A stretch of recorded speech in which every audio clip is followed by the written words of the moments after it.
अफगानिस्तान पर तालिबान के कब्जे के बाद सबसे ज्यादा जिस मुद्दे पर बात हो रही है वो है अफगान औरतों की स्थिति। दुनिया भर में लोग अफगान औरतों के भविष्य को लेकर चिंतित हैं।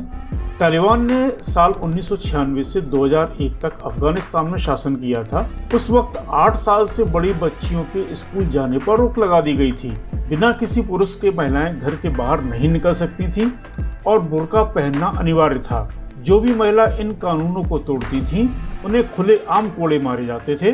अब अफगानिस्तान में फिर से तालिबान आ गया है और औरतों पर फिर से वैसे ही प्रतिबंध लागू हो गए हैं।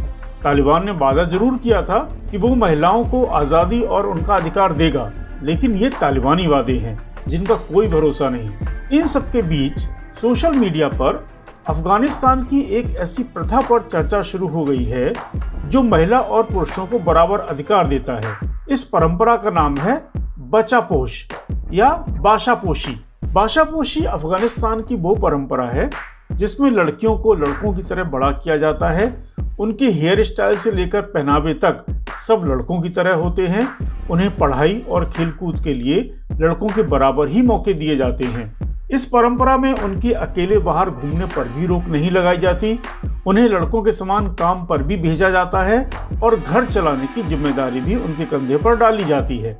हालांकि ये व्यवस्था केवल तब तक लागू होती थी जब तक लड़के की प्यूबर्टी या यौवनावस्था न आ जाए। प्यूबर्टी की उम्र आने के बाद लड़कियों को आम लड़की की तरह रहना होता है।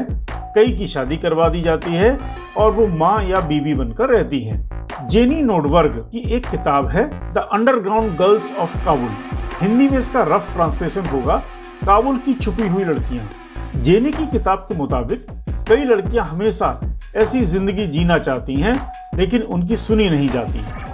हालांकि इस परंपरा की जड़ में भी असमानता है, और फिर भी यह एकमात्र तरीका है जिससे कुछ लड़कियों को इसके कारण आज़ादी का स्वाद तो चखने को मिलता है। यह बहुत रिस्की प्रथा है, लेकिन अफगान समाज के लिए यह बेहतर ही है, जहां तालिबान के आते ही औरतों के साथ भेदभाव के मामले सामने आ रहे हैं। CNN की एक रिपोर्ट के अनुसार जेनी का कहना है कि बचापोश में लड़कियों को बेसिक राइट्स मिलते हैं।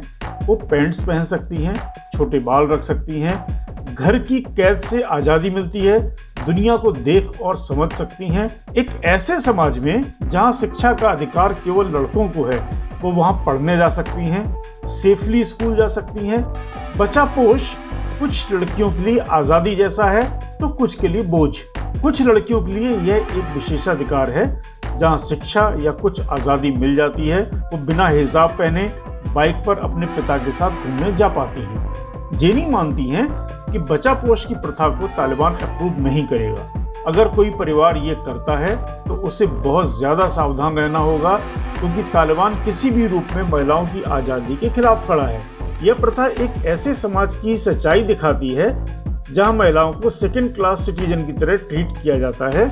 लेकिन तालिबान जैसी व्यवस्था में जहां औरतों को इतनी भी आज़ादी नहीं दी जाती कि वो पढ़ सकें, वहां ऐसी प्रथा लड़कियों को सांस लेने की थोड़ी जगह दे सकती है।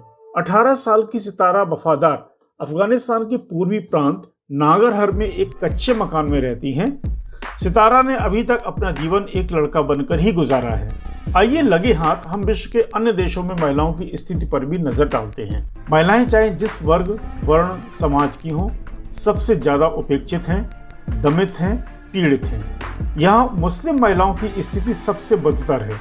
महात्मा गांधी ने देश के उत्थान को नारी के उत्थान के साथ जोड़ा था। पहली महिला न्यायाधीश बी फातिमा, राजनेता मोहसिना किदवई, नजमा हिप्तुल्लाह, साहित्य अदब में नासिरा शर्मा, मेहरुन्निसा, किस्मत चुगताई, कुर्तुल एन हैदर, तो पत्रकारिता में सादिया देहलवी और सीमा मुस्तफ़ा, सौंदर्य की महारथी शहनाज हुसैन, नाट्यकर्मी नादिरा बब्बर, पूर्व महिला हॉकी कप्तान रजिया जैदी, टेनिस सितारा सानिया मिर्जा, गायन में मकाम हासिल करने वाली बेगम अख्तर, नूरजहां जैसे कुछ और नाम लिए जा सकते हैं, जो इस बात के साक्ष्य हो ही सकते हैं कि यदि इन औरतों को भी उचित अवसर मिले तो वो भी देश समाज की तरक्की में उचित भागीदारी निभा सकती हैं। लेकिन सच तो ये है कि फातिमा भी या सानिया या मोहसिना जैसी महिलाओं का प्रतिशत बमुश्किल एक भी नहीं है। अनगिनत शाहबानों, अमीना और कनीज अंधेरी सुरंग में रास्ता तलाश कर रही हैं। इसका मूल कारण है पुरुष सत्तावादी समाज। मुस्लिम महिलाओं के पिछड़ेपन की वाहिद वजह उनके बीच शिक्षा का प्रचार प्रसार का न होना है। हर दौर में अनपढ़ को बेवकूफ बनाया गया है। असगर अली जैसे चिंतक लिखते हैं, यह बहुत दुर्भाग्यजनक है कि हमारे उलेमा हर नई चीज का कटु विरोध करते हैं और बाद में अपने खुद के लाभ के लिए उसे स्वीकार कर लेते हैं। हम समय के साथ नहीं चलते और फिर समय हमें अपने साथ चलने के लिए मजबूर करता है, परंतु इस बीच हम अपनी जड़ता की कीमत चुका चुके होते हैं। अनपढ़ रहकर जीना कितना मुहाल है, ये अनपढ़ ही जानते हैं। पढ़े लिखों के बीच उठने बैठने में, उनसे सामंजस्य स्थापित करने में बहुत कठिनाई दरपेश रहती है। मुस्लिम औरतों का इस वजह चौतरफा विकास नहीं हो पाता है। वो हर क्षेत्र में पिछड़ जाती हैं। प्रायः कम उम्र में उनकी शादी कर दी जाती है। शादी के बाद शुरू होता है घर गृहस्थी का जंजाल, और फिर तो पढ़ाई का सवाल ही नहीं। गलत नहीं कहा गया है कि पहली शिक्षक माँ होती है, लेकिन इन मुस्लिम औरतों की बदकिस्मती है कि वो चाहकर भी अपने बच्चों को का खा गा या अलिफ बे से पहचान नहीं करा पाती। ईरान के चर्चित शासक इमाम खुमैनी ने भी बुर्का प्रथा का अंत कर औरतों को चादर की ताकीद की थी।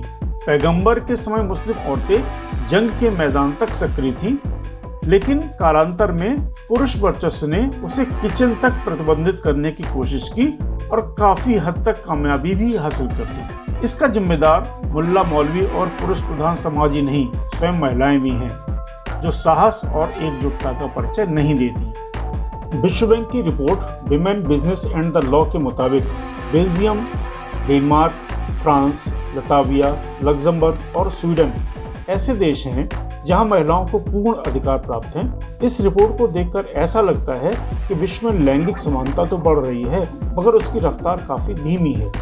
आपको जानकर आश्चर्य होगा कि 21 देशों में महिला अधिकारों का औसत 50 से कम है। आपका आश्चर्य तब और बढ़ जाएगा जब इन 21 देशों में आप 19 ऐसे देशों को देखेंगे जो मुस्लिम देश हैं। ये विश्लेषण महिलाओं के कहीं जाने, महिलाओं के नौकरी शुरू करने, वेतन मिलने, शादी करने, बच्चे पैदा करने, व्यवसाय चलाने, संपत्ति प्रबंधन और पेंशन प्राप्त करने के आधार पर किया गया है। आपको बता दें कि विश्व बैंक द्वारा लैंगिक समानता का ये अध्ययन भारत समेत 187 देशों में किया गया। अब बात अगर भारतीय उपमहाद्वीप की जाए तो यहाँ पर पाकिस्तान की स्थिति सबसे खराब और दयनीय है। पाकिस्तान को महज 46.25 अंक मिले हैं, जबकि भारत 70.25 अंकों के साथ दूसरे स्थान पर है और वैश्विक स्तर पर यह 37वें स्थान पर है। आज की वीडियो में इतना ही। वीडियो को पूरा देखने के लिए धन्यवाद। देखते रहिए